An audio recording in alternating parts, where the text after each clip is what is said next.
राजस्थान में चुनावी सरगर्मियां तेज हो गई हैं।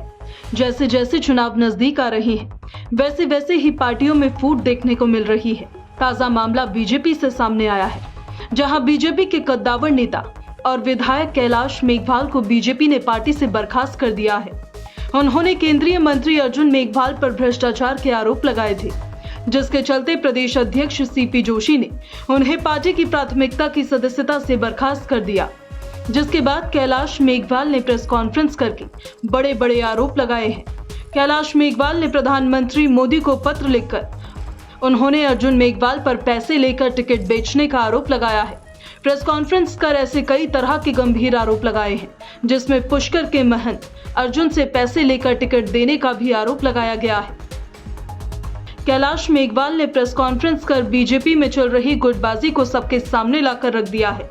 तमाम तरीके के आरोप लगाए हैं, जिसमें गुटबाजी की बात को लेकर कहा कि बीजेपी ऊपर से लेकर नीचे तक गुटबाजी में बटी हुई है। पार्टी में वसुंधरा खेमे से लेकर सतीश पुनिया गुट, राजेंद्र राठौड़ और सीपी जोशी के अपने अलग अलग गुट बने हुए हैं। कहा कि वसुंधरा राजे के समर्थकों को चुन चुन कर खत्म किया जा रहा है। मेघवाल का कहना है कि वो वसुंधरा गुट के ही माने जाते हैं। कभी पार्टी के हीरो हुआ करते थे, लेकिन अब वो पार्टी में जीरो हो गए हैं। भाजपा की 4 यात्राएं निकली, पहली 2003 को और 2013 में जो यात्रा हुई उसमें उन्हें प्रमुखता दी गई, लेकिन आज उनको साइडलाइन कर दिया गया है। मैंने 27 अगस्त को मेरे विधानसभा क्षेत्र में एक सभा थी। उसमें मैंने हमारे कानून मंत्री अर्जुन राम जी मेघवाल पर गंभीर आरोप लगाया था कि ये भ्रष्ट हैं और इनको मंत्रिमंडल से हटाया जाना चाहिए। इस आरोप के बाद मुझे नोटिस दिया गया अनुशासनात्मक कार्रवाई करने का। मुझे वो नोटिस 4 सितंबर को मिला और मैंने कुछ सामग्री एकत्र करने में टाइम लिया और कल मैंने उसमें भी कहा था कि मैं प्रधानमंत्री जी को भी लिखूंगा इनके बारे में। तो कल मैंने प्रधानमंत्री जी को अपनी तरफ से उत्तर भी भेज दिया और यहाँ के प्रदेश अध्यक्ष जी को उत्तर भेज दिया। उसमें मैंने 7 आरोप उन पर लगाए। पहला आरोप तो ये कि ये उद्योग विभाग में नौकरी करते थे, अफसर थे और बाड़मेर में पीडीबी थे, प्रोजेक्ट रिपोर्टर अफसर, प्रोजेक्ट डायरेक्टर, और वहाँ पर इन्होंने कई भ्रष्टाचार किए थे, जिसकी शिकायतें भ्रष्टाचार निरोधक विभाग में की गई थी। उसके बाद इनका प्रमोशन हुआ। विभिन्न विभागों से जो लिए जाते हैं आईएएस, उसमें इनका प्रमोशन हो गया, चयन हो गया।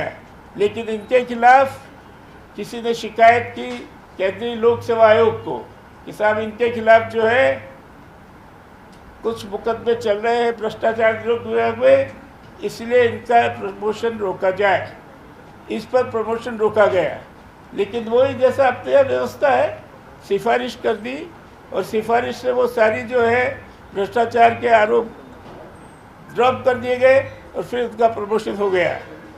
प्रमोशन होने के बाद भी आदत तो इनकी भ्रष्टाचार करने की थी।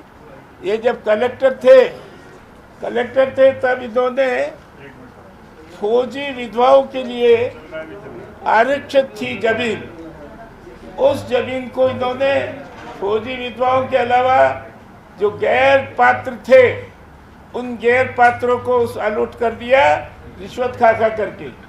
इस पर एक श्रीमान हाकिम अली जी ने एफआईआर दी। एफआईआर के बाद प्रिलिमिनरी जांच हुई। सामान्यतः हमारे भ्रष्टाचार निरोधक ब्यूरो में जो सूचना जाती है उसकी एक प्राथमिक जांच करते हैं, तो उस एफआईआर की प्राथमिक जांच हुई और उस प्राथमिक जांच में दोषी पाए गए उन लोगों के खिलाफ मुकदमा पंजीकृत किया गया। उन दोषी पाए गए उनमें एक श्री अर्जुन लाल मेघवाल, तत्काल जिला कलेक्टर चूरू, हाल लोकसभा सदस्य बीकानेर, श्री जवाहरलाल आर्य, कार्यालय सहायक, कार्यालय निर्वाचन, कलेक्टर चूरू। तीसरा श्री गिरधारी लाल, पुत्र श्री देवचंद जाति मेघवाल, कनिष्ठ लिपिक, कार्यालय जिला collector Churu and doctor H.N.. Gauri पुत्र श्री नियाजुल है गौरी निवासी हाल कनिष्ठ विशेषज्ञ मेडिसिन फिजिशियन राजकीय डीबी जनरल जिला अस्पताल चूरू की पहचान की गई। इन 4 को अभियुक्त मान करके और जांच चालू की गई और जांच चली, लेकिन इस जांच को होने के बाद अर्जुन लाल जी मेघवाल ने ये जांच दबा दी और FIR लगवा दी। फाइनल रिपोर्ट जब गई, उस फाइनल रिपोर्ट को जब मजिस्ट्रेट ने देखा सेशन जज ने, तो वह उनकी इस जांच से संतुष्ट नहीं हुआ और संतुष्ट नहीं होने के बाद उसने उसे कुछ कमेंट्स के साथ जो इसमें दिए मैंने अपने पत्र में विस्तार से, आप कहें तो मैं विस्तार से यह भी बोल सकता हूँ, कुछ कमेंट्स के बाद वापस भेज दी जांच को और FIR स्वीकार नहीं हुई। दूसरी बार फिर जांच हुई, फिर इनके दबाव से फिर जो है फाइनल रिपोर्ट नेगेटिव, मतलब वही FIR जिसको कहते हैं, वो पेश हुई। उसको देख करके सेशन जज ने बड़ा गुस्सा बताया और स्पष्ट कहा इस बार इस केस में हेरा फेरी हो रही है, दबाव से काम लिया जा रहा है। और उन्होंने फिर से वो जो है फाइनल रिपोर्ट थी उसको स्वीकार नहीं किया और स्वीकार करने के बाद उन्होंने वापस पत्रावली भेज दी।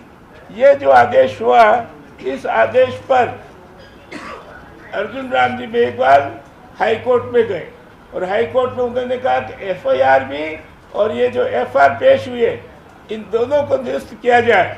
ये आदेश हुए थे जुलाई 14 में, और आपको आश्चर्य होगा जुलाई 14 के बाद एक के बाद पेशी दर पेशी पड़ती जा रही है और आज तक उस पर कोई फैसला नहीं हुआ। ये प्रकरण पहला है।